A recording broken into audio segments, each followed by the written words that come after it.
Hi everybody, Dr.MaryRensel here. I'm coming to talk to you about neuroscience and time management. How do those two things even go together? Well, I'm a neuroimmunologist and a coach and a business owner.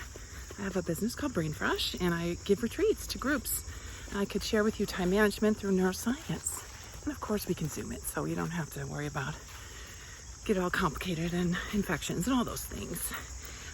So we can do an hour retreat and I can really give you the basics of neuroscience and time management, where to put your time and energy, how to adjust your neural cycle throughout the day, because all day long we change our neural cycles, right? We go very sympathetic, very focused, to parasympathetic, very open and relaxed and more perceptive, and we go back and forth, as you know, in our professional days.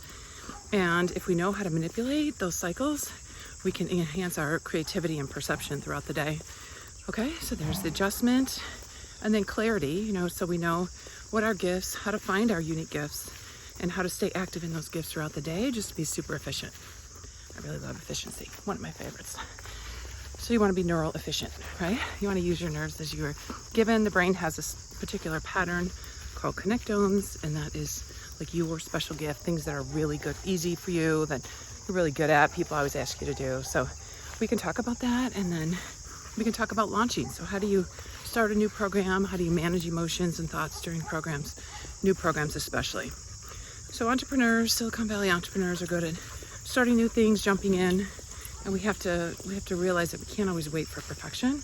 So we build that minimal viable product, and then we test it out, we measure it, right? So things that get measured get managed.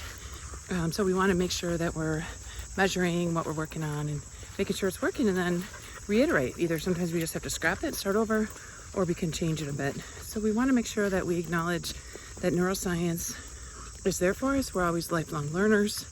We're not done. Dr. Carol Dweck talks about not yet. So if you're trying to do something and you're just not there yet, that's okay. That's what the brain does, right? So you just kind of build, look at your strategy, look at your efforts. It might be that you have to put a little more focus or effort toward something that, in order to really get it going, so you can go from practice all the way to mastery, right? So we can't just read about things, we actually have to do things, right? All right, so reach out to me. I'm glad to come to your team and talk about neuroscience of time management. You got this. You might as well maximize that amazing brain sitting on your shoulders, right? All right, guys, reach out.